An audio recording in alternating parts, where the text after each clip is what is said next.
Middle east की जंग अब अपने खतरनाक मोड़ पर आ चुकी है। अमेरिका लगातार दावे तो कर रहा है कि उसने ईरान पर अब तक का सबसे सफल सैन्य हमला किया है। खुद अमेरिकी राष्ट्रपति डोनाल्ड ट्रंप ने यह दावा किया।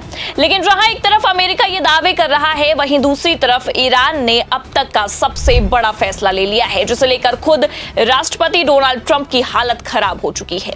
नमस्कार, आप देखना शुरू कर चुके हैं 4 PM न्यूज नेटवर्क और मैं हूं आपके साथ प्रगति ठाकुर। जहां एक तरफ अमेरिका इजराइल का साथ देने के लिए शाम दाम दंड भेद की रणनीति अपना रहा है, वहीं दूसरी तरफ आपको बता दें कि ये रणनीति अब अमेरिका पर ही भारी पड़ती नजर आ रही है, क्योंकि अब अमेरिका को सबक सिखाने के लिए ईरान ने संयुक्त राष्ट्र सुरक्षा परिषद की मीटिंग बुलाई है। और यहां सबसे हैरानी की बात यह है कि अब ईरान को रशिया और चीन का अच्छा खासा समर्थन भी मिल चुका है। और इतना ही नहीं, बल्कि रशिया ने भी अमेरिका के बाद इस लड़ाई में, इस जंग में एंट्री लेकर तबाही का मंजर ला दिया है। तो फिलहाल क्या है पूरा मामला और कैसे अमेरिका ने ईरान पर हमला करके अपने ही पैर पर कुल्हाड़ी मारी है, आपको आगे खबर में बताएंगे। लेकिन सबसे पहले बात करते हैं कि ईरान ने क्या फैसला लिया है और ईरान के इस फैसले में सभी देश उसका किस तरह से समर्थन कर रहे हैं, जो अमेरिका की नींदें उड़ा चुका है। खबर देखिए, इसमें लिखा भी है, ईरान के एक फैसले से अमेरिका टेंशन में। उधर पाकिस्तान ने भी चीन रूस के साथ मिलकर UN में किया खेल। तो जैसा कि आप जानते हैं कि जिस तरह से अमेरिका ने 2 हफ्ते का समय मांगने के बावजूद भी ईरान पर हमला किया और ईरान ने भी इस हमले का जवाब बहुत ही मजबूती से दिया। लेकिन यहां सबसे हैरानी की बात यह है कि अब अमेरिका के इस हमले की निंदा विश्व स्तर पर हो रही है। तमाम बड़े बड़े देश, जिसमें खुद रशिया और चीन दोनों शामिल हैं, उसने अमेरिका और खुद डोनाल्ड ट्रंप के इस कृत्य पर निंदा जताई है। लेकिन जहां एक तरफ यहां सबसे हैरानी की बात यह है कि अमेरिका भले से ये दावे पर दावे कर रहा है, लेकिन ईरान ये साफ कह रहा है कि हमला नहीं हुआ है। और ईरान के इस दावे को खुद रशिया ने सच भी साबित कर दिया है। जी हां, ये कोई हवाई बात नहीं है, बाकायदा रशिया के पूर्व राष्ट्रपति ने ट्रंप की लंका लगाकर रख दी है। एबीपी न्यूज की ये खबर देखिए आप, हमारे पास मौजूद है। इसमें लिखा है, ईरान पर अमेरिकी हमलों को लेकर रूस के पूर्व राष्ट्रपति ने उड़ाया ट्रंप का मजाक, बोले ऐसे तो नहीं मिलेगा नोबेल। और इतना ही नहीं, बल्कि आपको यह भी बता दें कि दिमित्री मेदवेदेव ने इस हमले के बाद ट्वीट भी करते हुए यह साफ कह दिया कि जो दावे अमेरिका और खुद वहां के राष्ट्रपति डोनाल्ड ट्रंप कर रहे हैं, वो सरासर गलत है। ईरान के परमाणु ठिकानों को बहुत ही माइनर, यानी कि बहुत ही कम नुकसान हुआ है। खबर देखिए आप, इसमें आगे लिखा है, ईरान पर अमेरिका की एयर स्ट्राइक पर रूस के पूर्व राष्ट्रपति दिमित्री मेदवेदेव ने अमेरिकी राष्ट्रपति डोनाल्ड ट्रंप का माखौल उड़ाया है।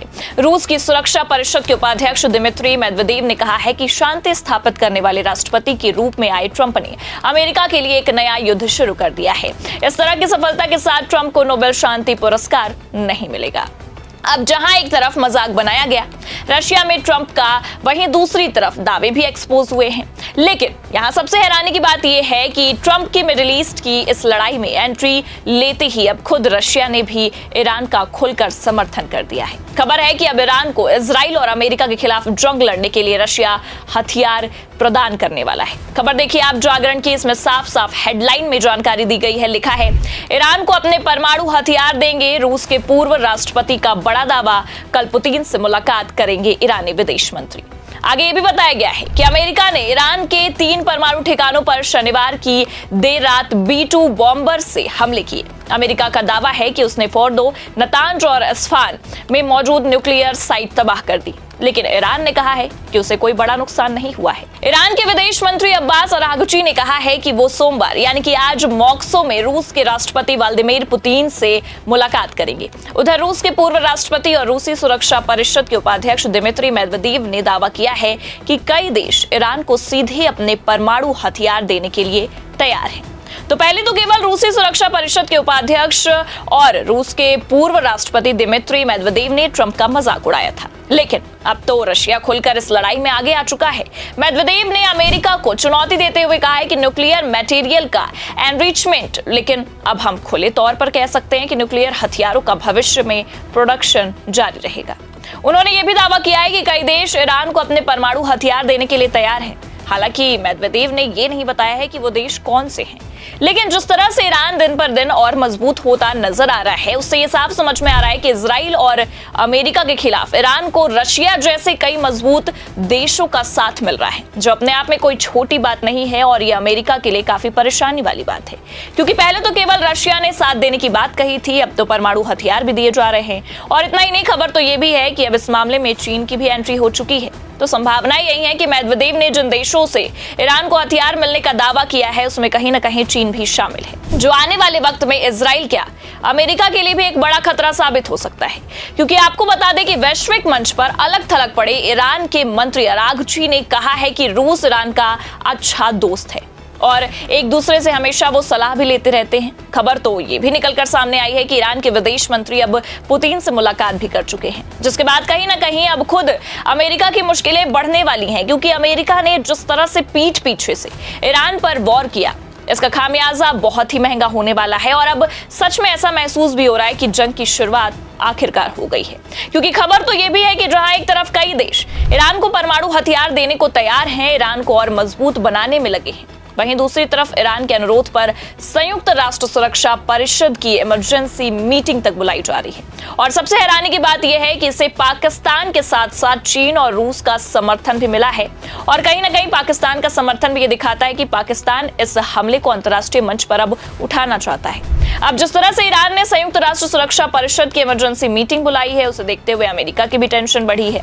खबर देखिए, इसमें साफ लिखा भी है। इसी बीच अमेरिका ने तुर्की, जॉर्डन, कुवैत समेत कई देशों को अलर्ट पर रहने को कहा है, क्योंकि ऐसी आशंका है कि ईरान पलटवार कर सकता है और अमेरिकी बेसों को निशाना बना सकता है। इसी बीच ईरान के इस्लामिक रिवॉल्यूशनरी गार्डन कॉर्प्स ने यह कहा है कि हमने उन जगहों की पहचान कर ली है जहां से ईरान पर अटैक हुआ, हम इसका जवाब जरूर देंगे।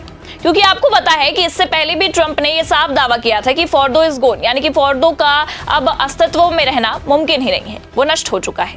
इससे ही भड़के ईरान ने तबाही का मंजर शुरू कर दिया था। ईरान ने इजराइल पर मिसाइलों की बारिश शुरू कर दी, तेल अवीव में सायरन भी बजने लगे, सुरक्षा एजेंसियां एक्टिव हो गई थी, क्योंकि ईरानी सेना ने यह साफ कह दिया था कि अभी जंग खत्म नहीं हुई है, बल्कि अमेरिका की एंट्री के बाद जंग की शुरुआत अब हुई है।